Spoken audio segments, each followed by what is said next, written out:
tonight with the Latta Plantation. County commissioners weighed in on the controversial program the plantation planned for this weekend. A nonprofit that is contracted to operate the facility and run events planned this. They called it Kingdom Coming. It was described as a reenactment promising to tell the story of white refugees with actors portraying Confederate soldiers. Some called the event insensitive. WBTV's Ron Lee was at the meeting and joins us now live. Ron, it sounds like corrective action was taken before this meeting even started.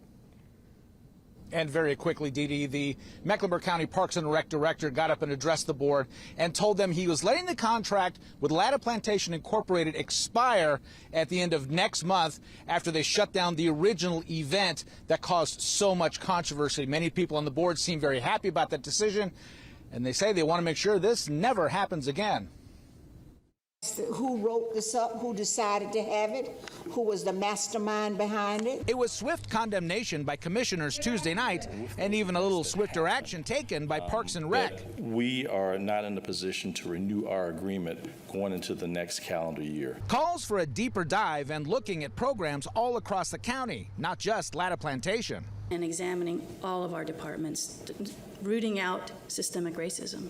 It's everywhere. The ire of the board came into fine focus last week when Historic Latta Plantation, Inc., a group that leases the plantation and some surrounding acreage at the nature preserve, put out this Facebook post. The program was to coincide with Juneteenth, a day many celebrate the abolition of slavery. But this event left many feeling unsettled and angry. In a live action presentation, participants would interact with a character called the Massa, a slang term used by slaves toward their oppressors. He was also referred to as a white refugee. There would also be Confederate soldiers that would answer questions about life post-Civil War. Nobody has suffered any more than we have, and still suffering in America, even more so today.